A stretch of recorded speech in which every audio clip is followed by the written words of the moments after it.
Assalamualaikum warahmatullahi wabarakatuh. Halo, apa kabar semuanya?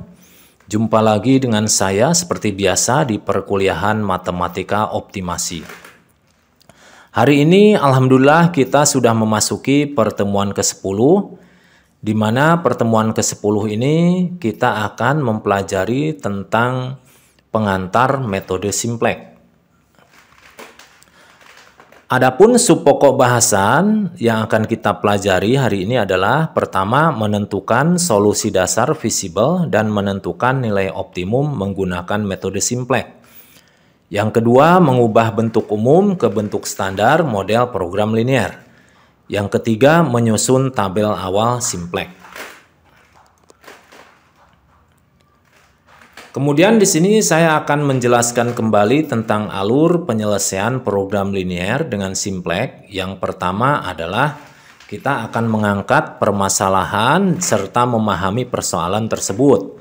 Adapun persoalan yang sering dijadikan cakupan atau kajian dalam program linear ini adalah yang pertama permasalahan produksi, kemudian diet, kemudian keuangan, transportasi, dan blending.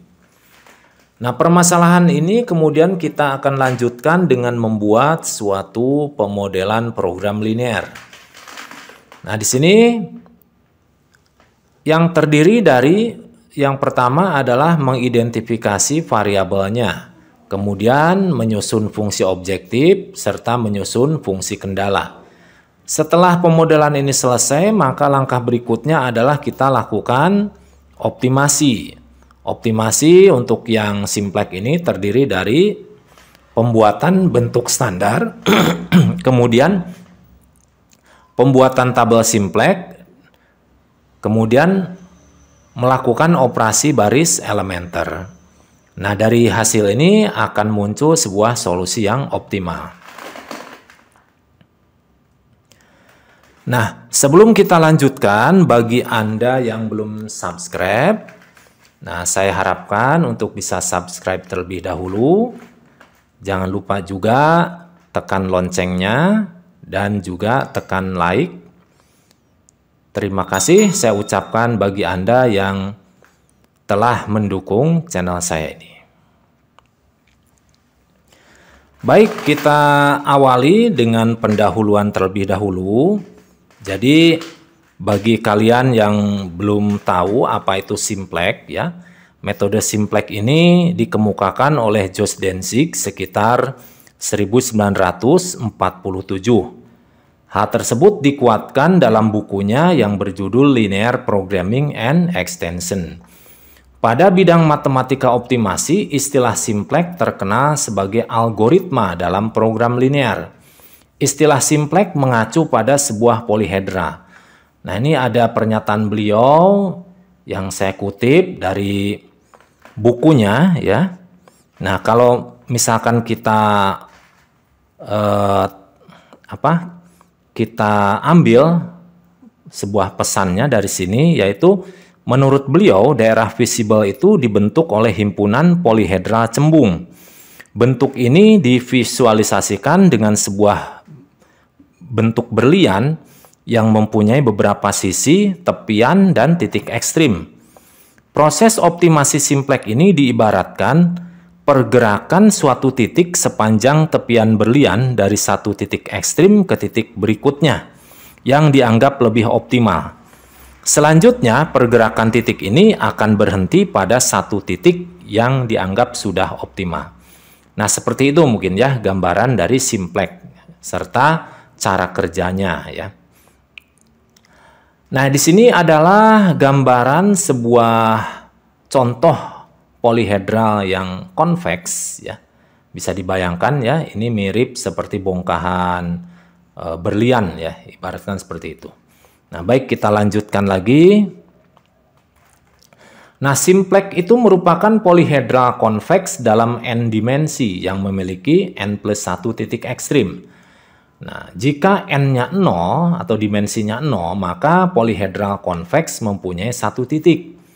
Jika n-nya 1, maka polihedral konveks mempunyai dua titik. Jika n-nya 2, maka polihedral konveks mempunyai 3 titik. Dan seterusnya ya, Sehingga kita simpulkan kalau N-nya sebanyak K, ya, dimensinya sebanyak K, maka polyhedral convex itu mempunyai K plus 1 titik. Nah, itu adalah gambaran sebuah polyhedral, ya. Nah, di sini kita akan mempelajari suatu algoritmanya, ya, tapi tidak ini garis besarnya, ya, cara kerja. Belum dijelaskan tentang langkah-langkah algoritmanya. Jadi di samping ini ada sebuah gambar polyhedral, ya. Jadi di sini suatu algoritma untuk mencari solusi permasalahan program linear yang menyerupai konsep simplex. Jadi mencari titik-titik solusi yang merupakan salah satu titik ekstrim pada permukaan polyhedral. Dimulai dari titik ekstrim awal pada permukaan, kemudian merangkak mencari titik ekstrim yang lebih baik. Kemudian berhenti pada suatu titik yang paling baik atau titik optima. Nah, di sini kita ilustrasikan sebuah polyhedral, gitu ya. Nah, di sini titik-titik yang optimum itu berada pada permukaannya, serta titik-titik vertexnya itu merupakan titik-titik sudut dari polyhedral ini. Nah, antara titik vertex ini dihubungkan dengan sebuah tepian, ya, sebuah tepian. Jadi misalkan ini yang paling bawah ini kita misalkan sebagai titik visible awal. Kemudian cara kerjanya dari sini titik ini bergerak mencari titik yang lebih tinggi. Nah, ke sini, ya. Nah, kemudian setelah dari sini mencari lagi bergerak ke titik yang terdekat yang dianggap lebih tinggi. Nah, ke sini. Setelah itu merangkak lagi, ya. Nah, ke lebih tinggi. Nah, di sini, ya. Kemudian dia terus selama dia masih ada titik yang lebih tinggi dari dia, maka dia terus merangkak naik. Kemudian dia terus mencari titik terdekat yang lebih tinggi. Nah, ke sini, ya. Nah, kemudian mencari lagi. Oh, ternyata masih ada yang lebih baik dari dia. Nah, ke sini, ya. Nah, setelah sampai sini dirasa tidak ada lagi yang di atasnya dia. Berarti ini adalah titik ini merupakan titik yang optimal, ya. Nah, seperti itu kalau diilustrasikan, ya, cara kerja algoritmanya. Nah, kemudian kita lanjutkan lagi. Ini hanya ilustrasi gambarnya, ya, mencari titik yang optimum. Tapi nanti algoritmanya akan kita jelaskan di pertemuan yang berikutnya. Nah, di sini adalah bentuk umum dari program linear multivariabel, yaitu terdiri dari fungsi objektif, ya, bisa memaksimumkan atau meminimumkan. Di sini inputornya terdiri dari n variabel. Nah, di sini diekspansikan sesuai dengan parameternya C1, C2 sampai Cn. Kemudian ada juga fungsi kendala, ya. Ini terdiri dari sistem pertidaksamaan atau sistem persamaan linear. Nah, di sini terdiri dari n variabel dan m persamaan, ya. Kemudian jangan lupa syaratnya juga ini variabel keputusannya semuanya harus non-negatif.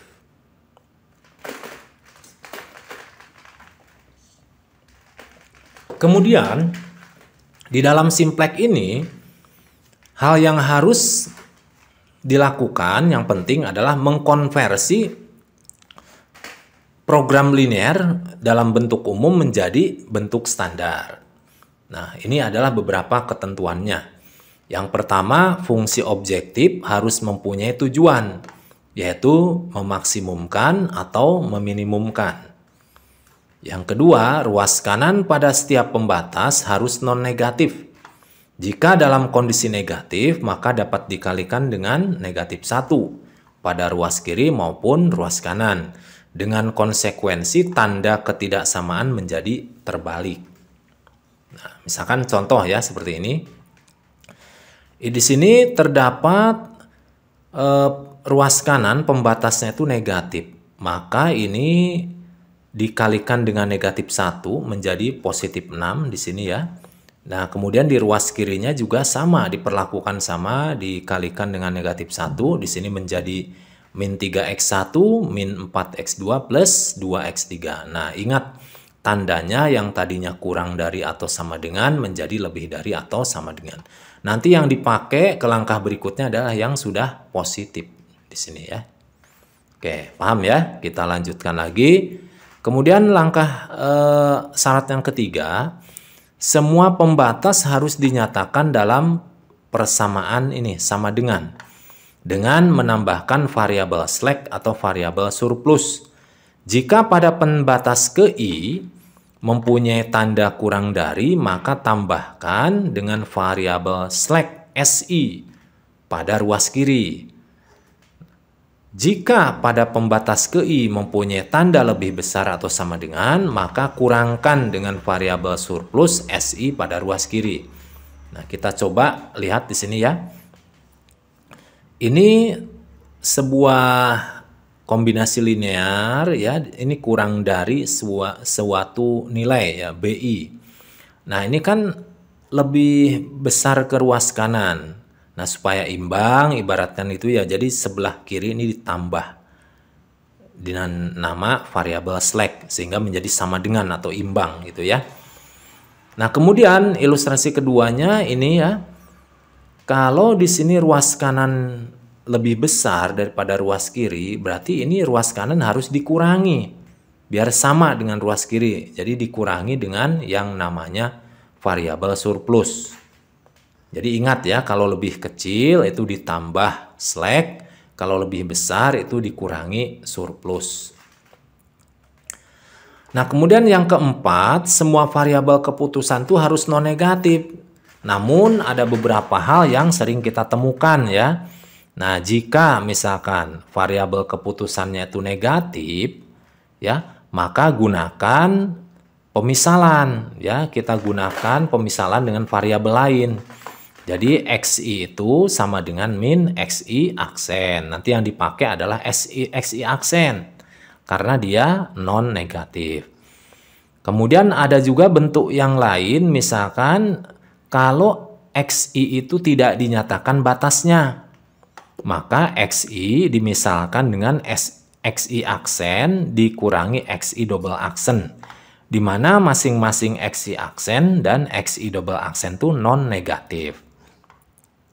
Nah, jika XI itu lebih besar dari suatu nilai, ya, atau lebih kecil dari suatu nilai, maka gunakan ya XI sama dengan XI aksen plus KI.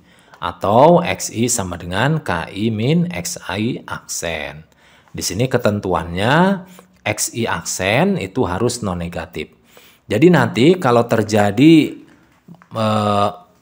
menyalahi aturan visible, yaitu harus lebih besar dari 0, maka dimisalkan. Nah, pemisalan tersebutnya itu ya, misalkan variabel yang kita temukan tuh negatif atau tidak dinyatakan batasnya, maka ubahlah ya ke variabel lain di mana variabel lain tersebut non negatif. Seperti itu maksudnya. Baik, kita lanjutkan lagi. Nah, kemudian di depan kita ini adalah bentuk standar dari permasalahan program linear. Di sini fungsi objektifnya terlihat sudah ditambahi dengan variabel slack ya atau surplus di sini ya, S1, S2 sampai SM. Nah, sedangkan bentuk umumnya hanya cuma sampai XN seperti yang pada slide sebelumnya. Kemudian untuk yang fungsi kendala di sini untuk persamaan pertama ditambahin slack atau surplus pertama. Kemudian persamaan kedua ditambahin juga slack atau surplus kedua. Begitu seterusnya ya. Kemudian jangan lupa baik variabel asli ya yang variabel keputusan maupun variabel slack atau surplus itu keduanya harus non negatif. Di sini variabel keputusan itu sebanyak N dan variabel slack-nya sebanyak M. Nah, kita coba contoh untuk merubah dari bentuk umum ke bentuk standar sesuai ketentuan yang diberikan tadi ya. Di sini tandanya kurang dari sama dengan. kita akan ubah di sini ke dalam bentuk standar. Yang pertama ini karena lebih kecil berarti harus ditambah dengan slack. Nah, seperti ini ya. Kemudian yang kedua, 2x2 plus 5x3 kurang dari atau sama dengan 10, maka di sini juga ditambah dengan slack di sebelah kirinya. Karena slack yang pertama ditulis S1, berarti ini kita tulis S2. Kemudian yang bentuk ketiga, ini juga sama, kurang dari atau sama dengan, maka di ruas kiri ditambah dengan slack. Nah, ini slacknya sudah 1, 2, berarti ini yang ketiga ya, slack yang ketiga. Nah, di sini untuk fungsi kendalanya sudah terbentuk ke dalam bentuk standar. Kemudian untuk bentuk objektifnya, maksimum Z 3x1 plus 5x2 plus 4x3 ini terdiri dari 3 variabel keputusan, maka sekarang bentuk standarnya jadi berubah. Dia bertambah nilai slacknya, ditambahin dengan slack sejumlah 3. Berarti bentuknya seperti ini ya. Jadi ini diekspansikan menjadi 6 suku ya. Berarti ada 6 variabel di sini. Yang 3 ini variabel keputusan, yang ini variabel slack. Ya. Nah, ingat di sini variabel slacknya itu diberi koefisien 0 semuanya. Kemudian pada bentuk umum kan syarat batasnya seperti ini, semuanya non negatif. Nah, berarti dalam bentuk standar itu ada 6 ditambah dengan yang slack ya. Ini jadi ada 6 variabel, semuanya harus non negatif. Nah, ini adalah cara mengubah bentuk umum dan bentuk standar. Ini tergolong masih mudah ya. Nah, sekarang kita akan coba bentuk yang contoh lainnya. Di sini contoh kedua ya. Kita coba lihat di sini. Ini bentuknya yang pertama ini kurang dari atau sama dengan. Berarti ini ditambahin slack di sebelah kiri ya. Oh iya, sebelumnya di sini disebutkan bahwa X1 itu lebih besar sama dengan 0, tetapi X2-nya ini kurang dari atau sama dengan 0, berarti dia negatif. Sedangkan X3 itu tidak dinyatakan batasnya. Nah, sekarang kita coba ya dengan menggunakan aturan pemisalan ya. Nah, berarti X2-nya itu sama dengan min X2 aksen. Dengan X2 aksennya itu non negatif. Kemudian untuk yang X3 karena tidak dinyatakan batasnya, maka dia dimisalkan dengan X3 aksen min X3 double aksen. Kemudian kita akan mengkonversinya ya. Yang pertama ini ada X2 di sini. Berarti X2-nya ini, oh ya, sebelumnya ini bisa berubah ke bentuk ini, tapi tidak serta-merta ya terbentuk ini, melainkan ada langkah-langkahnya. Saya tulis di sini ya, di kotak ini ya. Yang pertama kali kita tidak rubah dulu X2 dan X3-nya, kita tambahin slack dulu menjadi sama dengan. Kemudian langkah berikutnya yang X2 ini kita substitusi dengan min X2 aksen. Jadi bentuknya seperti ini. Kemudian X3 di sini kita substitusi dengan X3 aksen min X3 double aksen. Sehingga terbentuk seperti ini ya. Nah, kemudian kita kali-kalikan ini menjadi 2X1 min 2X2 aksen min 5X3 aksen plus 5X3 double aksen plus S1 sama dengan 2. Nah, sehingga jadilah bentuk standar seperti ini. Nah, kemudian untuk bentuk umum yang kedua, ini kita coba hasilnya adalah seperti ini nih. Nah, ini namun tidak serta-merta ya seperti ini ya, ada langkah-langkahnya. Di sini saya jelaskan di kotak hijau ini. Berarti di sini awal mulanya kita karena lebih dari atau sama dengan, berarti kita kurangi dengan surplus. Kita kurangi dengan surplus, kita simbolkan S2. Kemudian ini berubah jadi sama dengan. Nah, baru kemudian yang X2-nya kita substitusi dengan min X2 aksen. Kemudian X3-nya kita substitusi dengan X3 aksen min X3 double aksen. Nah, baru kemudian ini kita rapi-rapikan menjadi 3x1 plus x2 aksen plus 6x3 aksen min 6x3 double aksen min S2 sama dengan 2. Nah, jadilah seperti ini kan. Nah, gitu. Kalau untuk yang bentuk ketiga ini sudah sama dengan, jadi tidak perlu ditambahin slack atau surplus, cuman di sini tinggal disubstitusi dengan min x2 aksen. Dan ini yang X3 disubstitusi dengan X3 aksen min X3 double aksen. Bagaimana bentuknya? Nah, seperti ini ya. Nah, ini bentuk yang ketiga, ini sudah standar. Nah, kemudian setelah itu kita tetapkan dulu ya, ini S1 sebagai variabel slack, S2 sebagai variabel surplus. Kemudian ini syarat batasnya kita ubah lagi, yang tadinya terdapat 3 variabel ya. Sekarang kita gunakan variabel semu yang udah dimisalkan tadi, yang udah disubstitusi.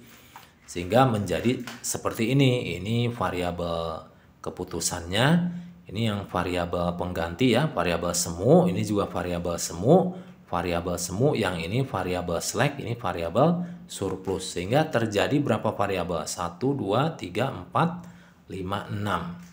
Jadi ada 6 variabel sekarang.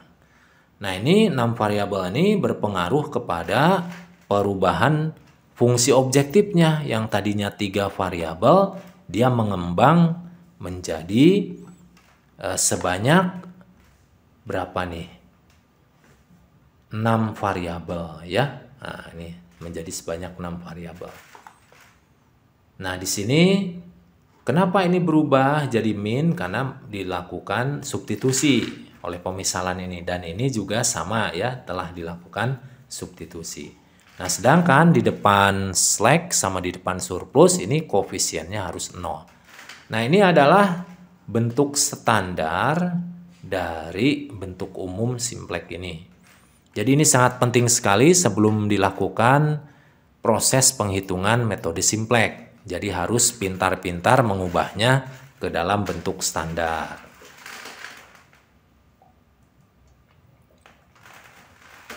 Adapun ekspresi permasalahan program linear bisa dinyatakan dalam berbagai bentuk. Misalnya seperti ini ya, bentuk notasi sigma. Bentuk notasi sigma itu digunakan kalau misalkan variabelnya banyak sehingga sangat panjang untuk dituliskan. Jadi notasi sigma untuk memperpendek penulisan. Nah, seperti ini ya fungsi objektifnya. Ini yang bagian variabel keputusan dinyatakan dalam sigma J dari 1 sampai N. Kemudian untuk slack atau surplus dinyatakan dari 1 sampai M. Di sini 0 menyertai karena dia harus 0 koefisien dari slack atau surplus. Kemudian yang kedua, fungsi kendala itu bisa dinyatakan ya, ditulis seperti ini. Jadi sigmanya dari 1 sampai N ya.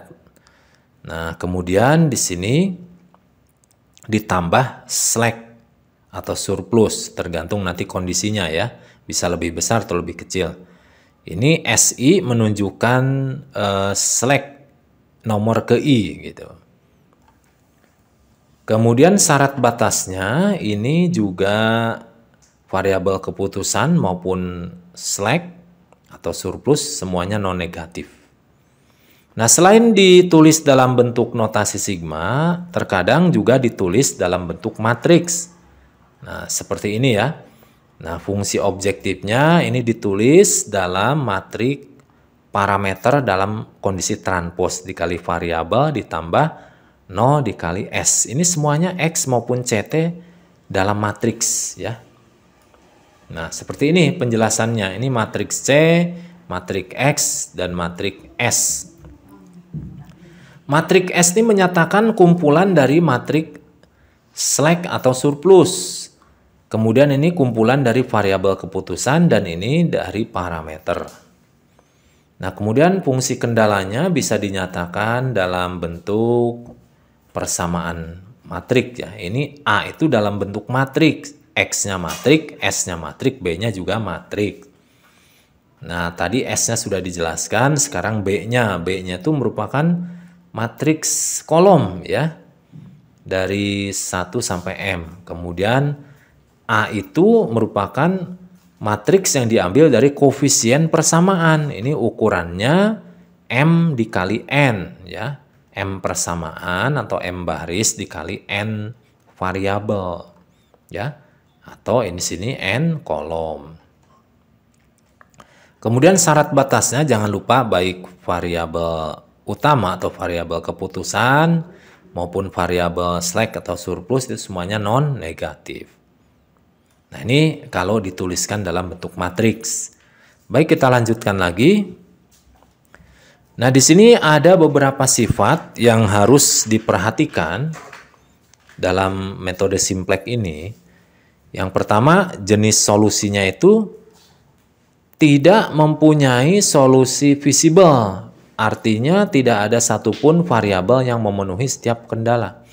Jadi jenis solusi yang pertama, nah kemungkinan bisa pula diketemukan kasus ini ya, tidak mempunyai solusi visible ya. Kemudian yang kedua, bisa juga kemungkinan mempunyai solusi visible tunggal. Yang ketiga, mempunyai lebih dari satu solusi visible. Yang keempat, mempunyai solusi visible yang tak terbatas. Jadi saking banyaknya ini ya. Nah, kemudian selain jenis solusi juga di sini sifatnya yaitu fungsi objektif itu dapat dikonversi ke bentuk setara. Contoh seperti ini, jika ingin dicari minimum dari fungsi objektif, itu setara dengan memaksimumkan bentuk negatifnya. Seperti itu. Nah, ini kalau dinyatakan dalam notasi sigma seperti ini. Nanti dari minimum ini dibentuk ke maksimum, tapi jangan lupa dikasih tanda negatif pada fungsi objektifnya. Nah, ini Anda boleh-boleh saja, misalkan ada kasus minimum, Anda konversi dengan cara kasus maksimum, tapi Z-nya harus dinegatifkan dulu. Baik, kita lanjutkan lagi. Kemudian ini konversi kendala bertanda kesamaan. Ini bisa dibentuk ke lebih besar dari atau lebih kecil dari ya. Nah, ini ada dua kemungkinan. Nah, seperti ini, bisa lebih besar, bisa lebih kecil. Kemudian ada 3 jenis variabel tambahan. Nah, di sini variabel tambahan tersebut bisa berupa variabel slack, variabel surplus, dan variabel artifisial. Nah, variabel ini digunakan untuk konversi fungsi kendala dari ketidaksamaan menjadi kesamaan. Nah, ini seperti yang saya jelaskan tadi ya pada slide sebelumnya. Jadi kalau mau dibentuk ke bentuk standar, itu pasti akan muncul slack atau surplus kalau dia bentuk umumnya lebih besar atau lebih kecil. Kemudian yang kedua, variabel ini membantu pengambil keputusan untuk menafsirkan solusi akhir. Yang ketiga, variabel ini digunakan untuk menyatakan solusi visible awal. Nah, di sini ada beberapa tabel ya. Ada beberapa tabel misalkan ya, ada sebuah jenis ketaksamaan. Kalau jenis ketaksamaan itu lebih kecil atau sama dengan, berarti nanti tambahkan variabel slack. Nah, kemudian tambahan koefisien pada fungsi objektif ini hanya 0 saja ya. 0, ini juga 0 ya. Pada slack dan surplusnya. Apakah berpengaruh pada variabel tambahan pada solusi awal? Nah, ini memang berpengaruh ya untuk solusi awal. Kemudian kalau tandanya lebih besar atau sama dengan, ini ada 2 cara. Yang pertama, kurangkan dengan variabel surplus, kemudian ditambah juga variabel artifisial, variabel buatan. Nah, kalau dikurangkan dengan variabel surplus, berarti nanti pada slack-nya ini ditambahin 0 ya. Tambahin 0, tetapi ini tidak berpengaruh karena lebih fokusnya ke bilangan ini, bilangan variabel artifisial ini. Ini bilangannya sangat besar ya, dibuat sangat besar ini. Nih, kalau kasusnya maksimum nanti diberi tanda negatif pada bilangan tersebut. Sedangkan kalau kasusnya minimum dikasih tanda positif ya. Nah, ini berpengaruh untuk yang ada variabel artifisial ini. Kemudian untuk yang jenis ketaksamaannya sama dengan, ini cukup ditambahkan variabel artifisial saja. Dia tidak bisa ditambahin slack atau surplus. Nah, nanti koefisiennya pada variabel artifisial tersebut ini diberi negatif M dan positif M. Nah, ini tentunya dia berpengaruh dengan adanya variabel tambahan itu pada solusi awal. Kemudian saya jelaskan lagi, variabel slack itu merepresentasikan sumber daya yang tidak terpakai, baik berupa waktu pada mesin, tenaga kerja, jam, uang, ruang gudang, dan lain-lain. Karena variabel-variabel ini tidak menghasilkan keuntungan apapun, maka variabel-variabel tersebut ditambahkan ke fungsi tujuan dengan koefisiennya 0. Adapun variabel surplus itu mewakili jumlah nilai solusi yang melebihi sumber daya. Variabel ini juga disebut variabel slack negatif. Variabel surplus seperti variabel slack itu membawa koefisien 0 pada fungsi tujuan. Maka dari itu kalau tandanya lebih kecil atau lebih besar, ini akan muncul slack atau surplus. Nanti slack surplus tersebut walaupun dia muncul tetapi koefisiennya diberi 0. Baik, kita lanjutkan dengan slide berikutnya. Nah, ini ada beberapa istilah penting pada metode simplex sebelum kita menghitung simplex. Nah, di pengantar metode simplex ini kita akan belajar konsep-konsep dasarnya dulu ya.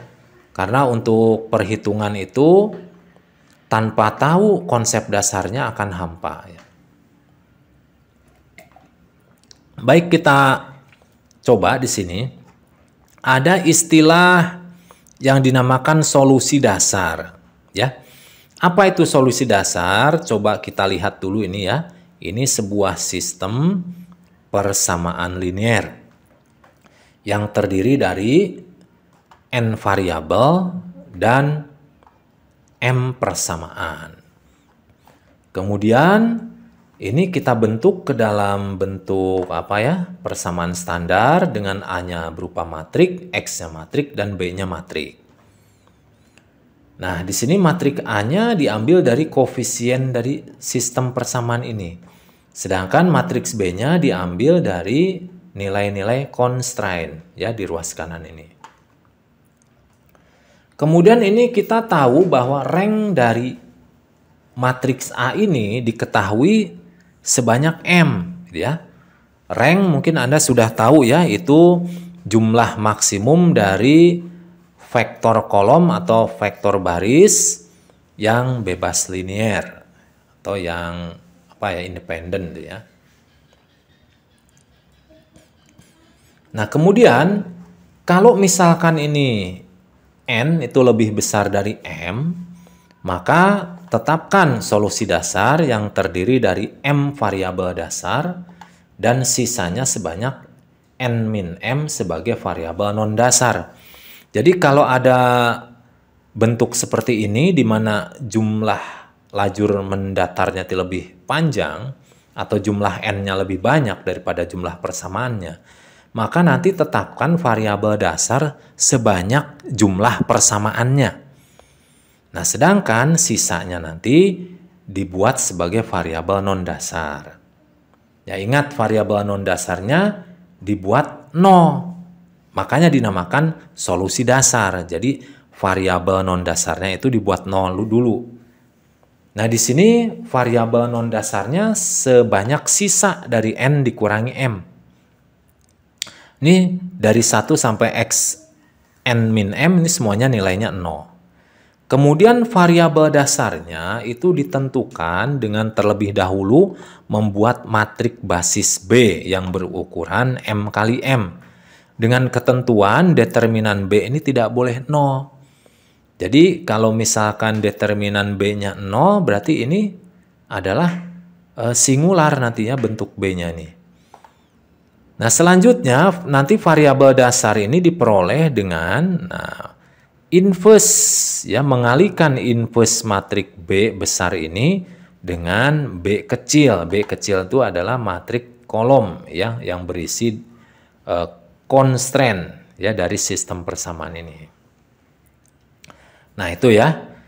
Baik, kita lanjutkan lagi. Ini adalah solusi dasar tadi, ya.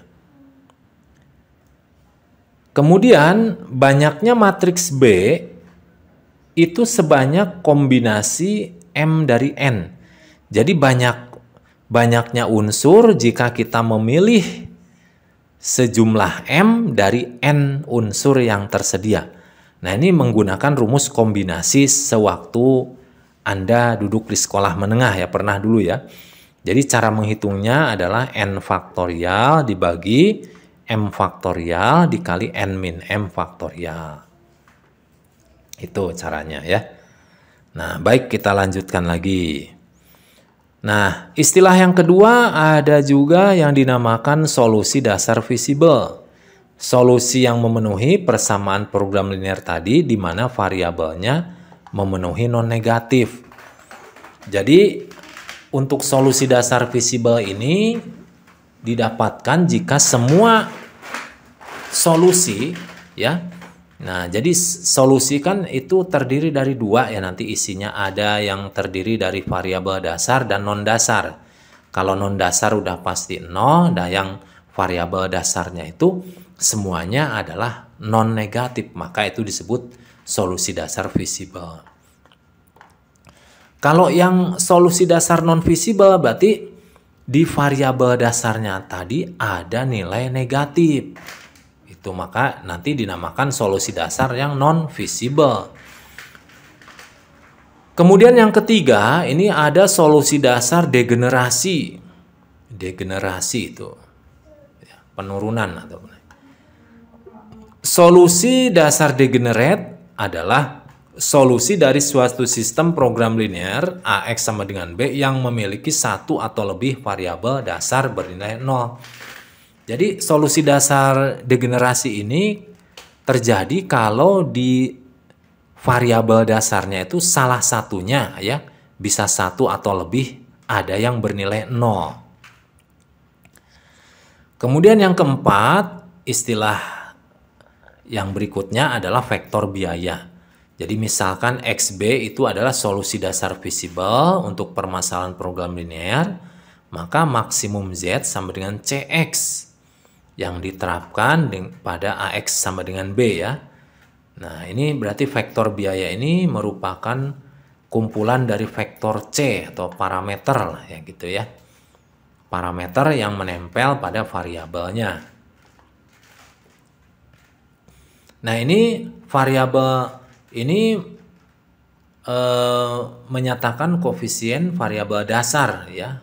Jadi variabel dasarnya nih koefisiennya. Jadi yang non dasarnya tidak dikalikan dengan parameter. Oke, jelas ya. Kita lanjutkan lagi.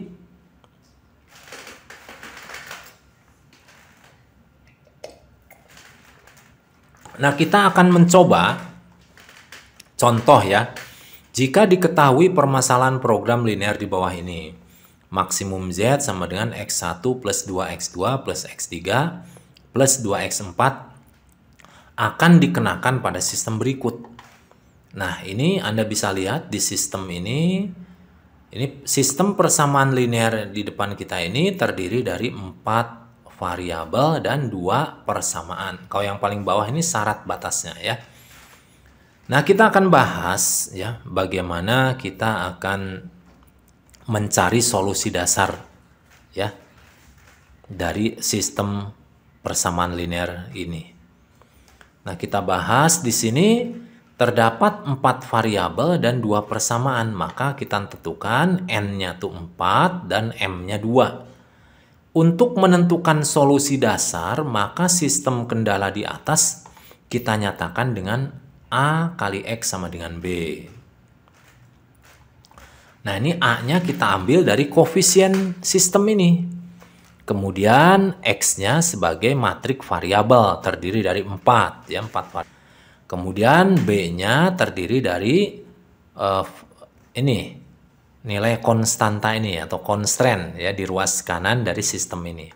Ini 6 dan 8. Kemudian dari matriks A akan dibentuk matriks basis. Sebanyak berapa matriks basisnya? Berarti sebanyak kombinasi memilih 2 dari 4. Jadi kita memilih 2 dari 4 ya. Karena kita tahu ini sebelumnya kita tahu ini ranknya 4. Ranknya 2 ya. Ini ranknya 2 di sistem persamaan ini. Jadi di sini M-nya 2. Nah, kalau kita hitung kombinasi 2 dari 4 itu adalah sebanyak 6. Jadi nanti kita akan membuat 6 matrik basis. Nah, ini sebelum kita buat matrik basisnya, kita tentukan dulu ya vektor kolom dari A. Nanti diurai dari matriks A tadi dipecah-pecah dalam 4 kolom. Kemudian matrik basis yang jumlahnya 6 tersebut kita akan sebutkan satu persatu di sini. Untuk B1 itu yang digunakan adalah yang kolom 1 dan kolom 2. Ya, misalkan ya. Berarti B2, adapun B2 yang digunakan adalah kolom 1 dan kolom 3. Untuk B3 ini kolom 1 dan kolom 4. Untuk B4 jadi ini kolom 2 dan kolom 3. Jadi B5 digunakan kolom 2 dan kolom 4. Dan terakhir B6 digunakan kolom 3 dan kolom 4. Jadi matriks basis ini adalah berupa vektor kolom ya, dari matrik-matrik vektor kolom dari A ini ya, ditampung di matrik basis. Ini kenapa 2? Karena ranknya 2 gitu. Nah, kemudian kita coba hitung masing-masing determinannya. Untuk matrik basis pertama nilainya determinannya 14. Dari mana? Nah, saya ingatkan lagi ya, determinan itu di sini diagonal utama dikurangi diagonal samping. Ini 4 kali 5 20 dikurangi 3 kali 2 ini 6 jadi 14. Caranya juga sama ya, untuk B2 didapatkan 7, untuk B3 didapatkan 0, B4 didapatkan 7 ya. B5 didapatkan 28 dan B6 didapatkan 14. Nah, kita ingat ini tidak boleh 0. Ini berarti yang singular hanya B3 nih. Nah, ini ternyata singular. Berarti ini nggak dipakai dalam membangun solusi dasar. Jadi, yang kita pakai adalah yang ini. Yang 5 ya, 5 matrik basis yaitu B1, B2, B4, B5, B6. Jadi B3 tidak dipakai. Nah, selanjutnya langkah berikutnya adalah kita belajar menentukan solusi dasar. Nah, ingat-ingat ya. Ini matriks A-nya, ini yang kolom pertama ini X1, yang kolom kedua variabelnya X2 gitu, yang kolom ketiga variabelnya X3, kolom keempat variabel dari X4. Nah, baik. Sekarang B1 dulu, ini variabel dasarnya ini X1 dan X2. Karena ini yang dipakai kolom 1 dan kolom 2 ya. Jadi sisanya sebagai non dasar. Kemudian kita tarik ke dalam sistem persamaan yang lebih kecil yang memuat variabel dasar ini ya. Nah, kalau Anda mengenal seperti ini berarti gunakan cara eliminasi atau substitusi. Nah, berarti ditemukanlah ini ya. Solusi yang pertama, solusi dasar pertama. Ini X1-nya 1, X2-nya itu 1. Sedangkan ini yang dimerahin ini, yang diberi warna merah ini adalah nilai dari X3 dan X4-nya. Kenapa X3 dan X4 bernilai 0? Karena di sini dia bertindak sebagai variabel non-dasar. Ingat, variabel non-dasar harus dibuat 0 dulu. Ya, variabel dasarnya dicari lewat ini, ya, lewat solusi dari penggunaan matriks basis ini, ya. Kemudian untuk matriks basis kedua, karena kita gunakan kolom 1 dan kolom 3, maka di sini variabel dasarnya adalah X1 dan X3. Sedangkan sisanya ini digunakan sebagai variabel non-dasar. Nah, setelah itu kita bangun sebuah sistem persamaannya dan didapatkan seperti ini solusi dasarnya. Nah, ini 0 yang hitam yang pertama ini adalah X1. Ini 0 yang kedua ini adalah yang merah, ini X2. Ini terurut ya. Ini X3, ini X4. Yang dihitamkan, yang diberi warna hitam itu adalah nilai dari variabel dasar. Sedangkan yang diberi warna merah itu adalah nilai variabel non-dasar. Kemudian untuk basis yang keempat caranya juga sama ya. Didapatkan nanti solusinya adalah 0, 0, 2, 0. Kemudian untuk basis yang kelima ini dengan cara yang sama kita dapatkan ya solusinya 0, 1, 0, min setengah. Kemudian untuk basis yang keenam kita tentukan juga ya variabel dasar dan variabel non dasar. Kemudian kita cari lewat eliminasi dan substitusi, kita dapatkan solusi dasarnya adalah 0020 ya. Ini kalau yang ditulis merah ini variabel non dasar dan yang ditulis hitam ini variabel dasar. Nah, selanjutnya kita akan pilih-pilih ya ini mana yang visible, mana yang non visible, mana yang degenerate. Nah, kita lihat lagi persamaannya seperti yang di atas ini ya. Ini solusi dasarnya nanti yang tadi muncul semuanya kita tuliskan. Karena ada 5 matrik basis berarti ada 5 solusi dasar. Kemudian kita filter lagi solusi dasar yang visible itu hanya X1, X2, X3, dan X5. Ingat ini X-nya X besar ya, bukan X kecil. Kalau X besar ini menandakan solusi dasar.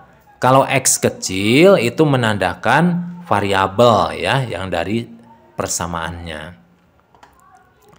Nah, di sini solusi dasarnya ini tidak dimasukkan yang X4. Kenapa? Karena X4-nya ada nilai yang negatif.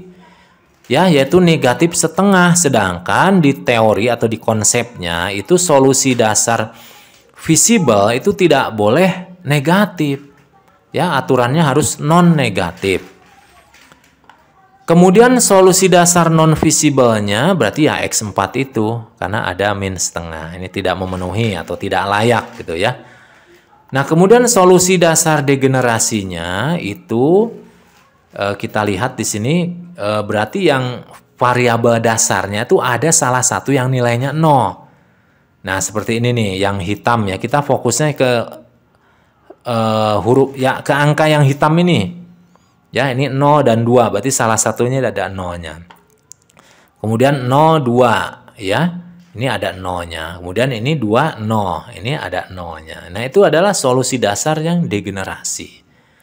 Berarti yang bukan degenerasi yang mana? Nah, ini nih, yang X1 nih. Karena ini variabel dasarnya tidak ada yang 0. Gitu. Paham ya? Baik, semoga Anda bisa paham apa istilah-istilah dari solusi dasar visible, non visible, dan sebagainya. Nah, kemudian kita lanjutkan pada contoh kedua ya. Tentukan solusi dasar dari sistem di bawah ini. Ini kalau kita lihat sistemnya ya, ini terdiri dari 3 variabel dan terdiri dari 2 persamaan ya. Baik, kita bahas di sini. Nah, di sini terdapat 3 variabel dan 2 persamaan, maka N sama dengan 3 dan M sama dengan 2. Nah, untuk memenuhi solusi dasar, maka sistem kendala di atas kita nyatakan dengan AX sama dengan B. Ingat B-nya ini 8 dan 24 ya. Nanti kita lihat di sini. A-nya itu adalah matrik koefisien dari sistem ini. Kemudian X-nya adalah matrik yang kolom yang berisi variabel. B-nya, B kecil, matriks berisi pembatas ya, nilai konstanta di ruas kanan ini. Kemudian setelah itu kita coba, nah, ini adalah vektor-vektor kolom dari A-nya seperti ini. Kemudian ini ranknya itu, kita lihat dulu ya, ranknya itu sebanyak 2 ya ini ya. Ranknya 2, berarti kita buat matrik basisnya ya. Ada berapa nih? Berarti memilih 2 unsur dari 3 unsur yang tersedia. Berarti sebanyak 3 ya. Nah, sebanyak 3 nanti matrik basisnya. Ya, matrik basisnya yang pertama B1 ini kita ambil dari vektor kolom yang ke-1 dengan yang kedua. Kemudian matrik basis yang kedua kita ambil dari vektor kolom yang ke-1 dan ketiga. Kemudian matrik basis yang ketiga diambil dari vektor kolom yang kedua dan ketiga. Nah, mari kita hitung masing-masing determinannya. Yang pertama ini determinannya 0 ya. Kemudian yang kedua kita hitung ini determinannya yaitu 3. Nah, basis yang ketiga determinannya kita lihat di sini negatif 2. Jadi di sini ada satu matrik yang tidak kita pakai karena dia singular gitu ya, singular, sehingga nanti ada 2 solusi dasar yang didapatkan dari 2 matrik basis nih, maaf nih, tipe ya, harusnya 2 nih, 2 matrik basis yaitu B2 dan B3. Nah, adapun kita coba cari kembali apa saja solusi dasarnya. Nah, yang pertama ini kita perlihatkan dulu, ini kolom yang pertama menandakan X1, kolom kedua menandakan X2, kolom ketiga menandakan X3. Nah, kita coba di sini kita bawa, berarti kalau B2 itu berarti yang dipakai adalah kolom 1 dan 3, berarti variabel dasarnya X1 dan X3. Sedangkan sisanya dibuat sebagai variabel non dasar. Berarti nanti X2 ini nilainya harus 0. Nah, untuk mencari X1 dan X3, kita gunakan eliminasi dan substitusi ya. Dari 2 persamaan sederhana ini didapatkan yaitu seperti ini. Jadi ini yang hitam ini adalah nilai dari variabel dasar, sedangkan yang merah ini variabel non dasar. Ini 8/3 itu dan 0 didapat dari ini eliminasi substitusi, sedangkan 0 yang merah ini langsung karena dia non dasar dibuat sama dengan 0. Jadi ini adalah solusi dasar yang pertama. Nah, X1 ini jangan sampai keliru, X besar ini karena ini solusi dasar. Kalau X kecil itu variabelnya, nilai-nilai dari yang ada di dalam kurung ini gitu ya. Kemudian untuk basis yang berikutnya ini menggunakan kolom kedua dan kolom ketiga. Maka dari itu variabel dasarnya X2 dan X3. Sedangkan sisanya yaitu X1 dibuat non dasar. Nah, berarti nanti X1 ini nilainya 0. Terus untuk menemukan X2 dan X3 kita tentukan dari eliminasi dan substitusi, didapatkan langsung saja ini sekumpulannya. Jadi ini tuh sekumpulan gabungan dari variabel dasar dan non dasar. Karena X1-nya tadi non dasar, maka kita buat 0 di sini yang pertama. Kemudian ini X2-nya didapat dari sini, 0-nya juga didapat dari sini. Ya. Di sini min 4 itu mewakili X1, ini tipe ya, ini harusnya X2 nih. Maaf ini tipe, harusnya X2 nih. Ini min 4 ini mewakili X2 dan 0 ini mewakili X3. Itu ya. Oke, kita lanjutkan lagi. Kemudian solusi dasarnya ini kita semuanya sebutkan X1 dan X2-nya ya. Nah, kemudian ini solusi dasar itu kan terdiri dari variabel dasar dan non dasar. Di sini variabel dasarnya saya tulis hitam, non dasarnya saya tulis merah. Kemudian solusi dasar visible ini cuma X1. Kenapa? Karena 8 tidak ada yang negatif nih kan. Beda sama X2, ini ada min 4, ini negatif, maka dia tidak visible ya. Kemudian ini ya dasar non visible-nya X2. Kemudian yang degenerasi ini ya, ini gabungan ya, degenerasi ini umum gabungan saya sebutkan dari yang solusi visible maupun yang non visible. Ini semuanya ternyata baik X1 maupun X2 ini maksudnya solusi dasar 1 maupun solusi dasar 2 itu semuanya degenerasi. Karena kita lihat ini ya, variabel dasarnya ada yang nilainya 0, ini juga sama, variabel dasarnya ada yang nilainya 0. Nah, itu tadi ya supaya Anda paham cara menentukan solusi dasar dari sistem persamaan linear. Karena nanti kelanjutannya simplex itu juga sama cara kerjanya seperti ini ya. Ada solusi dasar dan ada solusi ada variabel dasar dan ada variabel non dasar. Baik, semoga Anda paham ya. Kita lanjutkan lagi ke slide berikutnya. Nah, kita sekarang akan belajar menyusun tabel simplex awal kan nih. Karena tabel simplex awal ini penting sekali ya sebagai awalan dari pekerjaan Anda ya dalam menghitung solusi optimum. Nah, untuk membentuk tabel simplex awal ini pertama kali kita harus punya bentuk standar dari program linearnya dulu. Nah, seperti yang kita bahas tadi ya di slide sebelumnya, di sini fungsi objektifnya sudah ditambahi dengan variabel slack atau surplus atau variabel semu gitu ya, tergantung nanti permasalahannya gitu.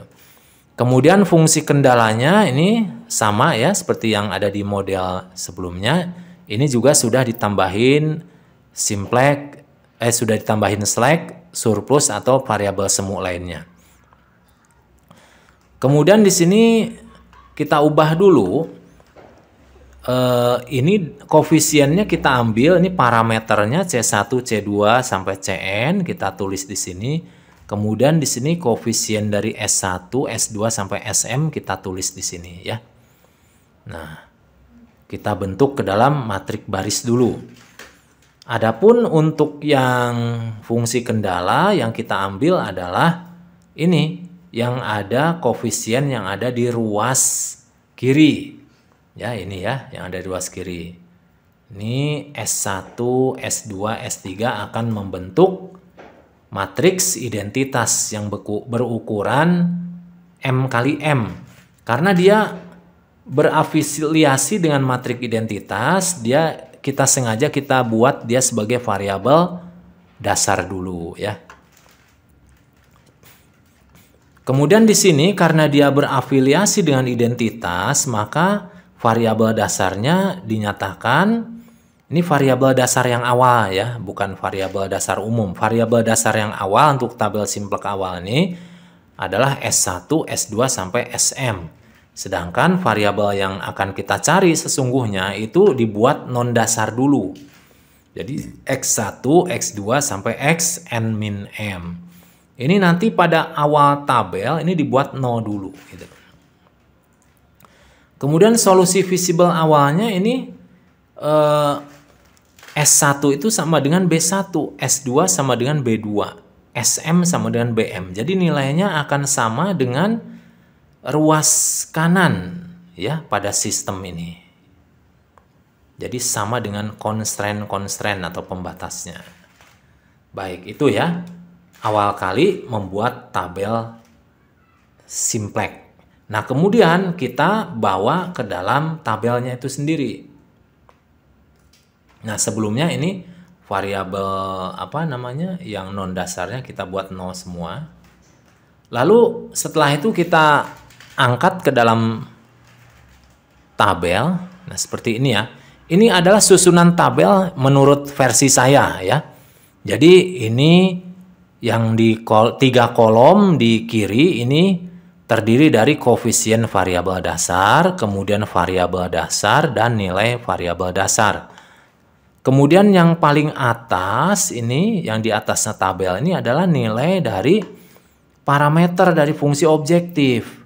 Ini C1, C2 sampai Cn, dan ini yang 00 ini adalah koefisien atau parameter dari slack atau surplus atau semu dan sebagainya ya.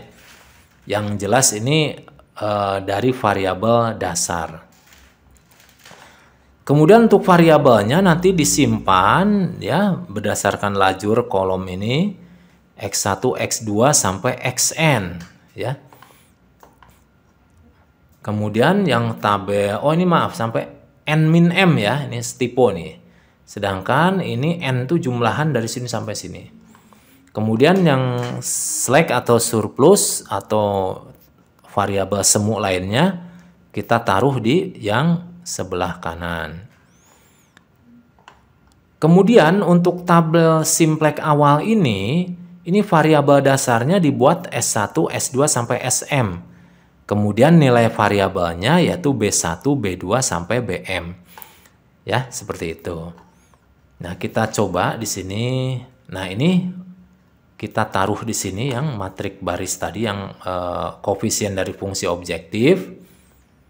Kemudian ini yang matrik dari koefisien dari sistem persamaan linear kita simpan di sini gitu ya. Sehingga nanti ini identitas berada tepat di bawah variabel dasar. Kemudian untuk yang solusi visible awal kita simpan di sebelah sini. Ini variabel dasarnya sebagai simplex atau surplus ya.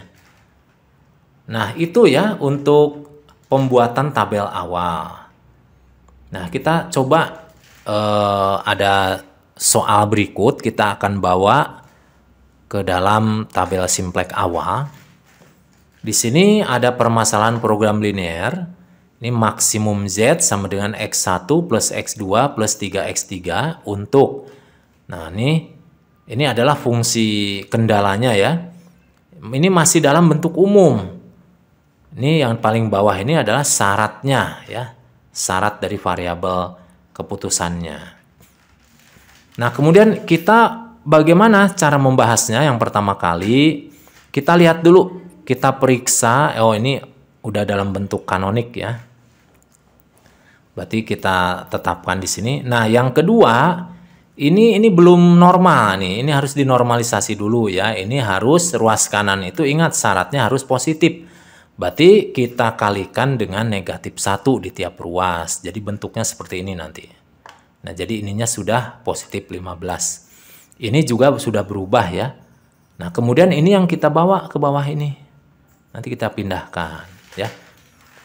Kemudian setelah itu kita konversi ya menjadi bentuk standar. Nah, sebelum masuk ke tabel simplex awal kita ubah dulu ke dalam bentuk standar, ingat-ingat ya. Nah, berarti karena kurang dari berarti ditambah slack. Begitu pula yang kedua, ini kurang dari juga berarti ditambahin slack yang kedua. Nanti tanda pertidaksamaan ini sudah berubah jadi persamaan. Nah, ini untuk fungsi kendala sudah kita ubah ke dalam bentuk standar. Kemudian kita akan buat matriksnya dulu ya. Matriksnya ini berarti ada 3 variabel non dasar dan ditambah variabel dasar S1 dan S2. Sehingga nanti terdapat matrik koefisien yang terdiri dari 2 baris dan 5 kolom. Nah, kemudian untuk yang fungsi objektifnya sendiri karena ini jadi ada sejumlah 5 variabel, nanti dia jadi mengembang. Ya, fungsi objektifnya bentuknya seperti ini dengan variabel slack, dan slack yang kedua ini koefisiennya 0. Kita bentuk ke dalam matrik baris seperti ini. Lalu apalagi? Nah, ini solusi visible awal. Untuk yang awal ini berarti slack 1 sama dengan 12, slack 2 sama dengan 15, sesuai dengan nilai yang ada di sini ya, di ruas kanan dari sistem. Kemudian berarti sisanya, variabel sisa itu sejumlah 3, kita buat 0 semua. Nah, setelah Anda buat seperti ini, lalu kita coba masukkan ke dalam tabel ya. Nah, kita salin lagi tadi ya. Kita buat tabelnya. Nah, ini bentuknya seperti ini. Kemudian langkah awal kita coba ini ya tadi. Matrik koefisien kita taruh di paling atas, menunjukkan ada di sini tandanya CJ ya, nilai C pada tiap J gitu maksudnya. Kemudian matriks ini kita isikan di sini. Ini menunjukkan matrik koefisien dari sistem ini ya. Oke. Kemudian nah ini berarti solusi ini variabel dasar ya. Ini variabel dasarnya kita buat S1-nya dulu ya. Variabel dasarnya kita buat slack 1 dan slack 2 dulu. Ini memang untuk tabel awal memang seperti itu ya. Slack dulu yang dibuat sebagai variabel dasar. Jadi slack 1 12 nilainya, slack 2 itu nilainya 15. Kemudian untuk mengisi ini koefisien variabel dasar, kita lihat di sini nih. Ini variabel dasarnya kan S1, koefisiennya tuh 0. Kita simpan di sini 0. Nah, kemudian untuk S2 juga sama ya, ini 0. Kita simpan di sini 0 gitu ya. Nah, kemudian di bawah 0 ini ada Z. Z itu perkalian dari koefisien variabel dasar dengan nilai variabel dasar. Kita kalikan 0 kali 12, 0 ditambah 0 kali 15 juga 0, 0 tambah 0 jadinya 0 gitu ya. Nah, kemudian untuk nilai Z ke Z, ini perkalian dari koefisien variabel dasar dengan setiap variabel keputusan ini. Kalau kita kalikan masing-masing isi kolom ini dengan isi kolom ini hasilnya 0. 0 kali 5, 0 ya, ditambah 0 kali 2, 0. Dijumlahkan nanti 0. Taruh di bawah di sini. 0. Karena ini faktor pengalinya 0 semua, otomatis ini dikalikan juga 0 kan? Nah, di sini 0, 0, 0, 0. Sekarang kita lihat. Ini validatornya di sini. CJ min ZJ. Jadi nilai C di sini dikurangi Z yang sudah kita dapat karena pengurangnya itu 0 semua, maka nanti nilai dari CZ min ZZ itu sama dengan CZ ya. Masih sama. Itu memang tabel awal memang seperti itu. Nah, selanjutnya ini setelah tabel awal nanti kita akan pelajari algoritma simpleknya nanti untuk di pertemuan berikutnya ya.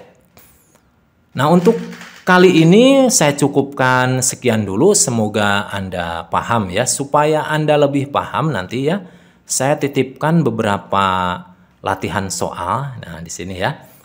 Nah, saya titipkan latihan soal buat Anda. Ini yang pertama, ubahlah bentuk umum program linear di bawah ini menjadi bentuk standar. Ini cukup 3 soal ya. Kemudian yang kedua, tentukan solusi dasar dari sistem persamaan di bawah ini. Jadi caranya sama ya seperti yang tadi saya contohkan. Bikin matrik basis dulu, kemudian tentukan solusi dasarnya. Solusi dasar visible, solusi dasar non visible, solusi dasar degenerate juga ya. Dicari semuanya. Kemudian yang ketiga, bentuklah permasalahan program linear di bawah ini dalam bentuk tabel simplek awal. Ini saya berikan 2 soal ya. Nah, semoga dengan beberapa soal ini Anda bisa tambah paham dan bisa lancar ya mengerjakan soal latihannya. Demikian dari saya, semoga bermanfaat. Terima kasih. Wassalamualaikum warahmatullahi wabarakatuh.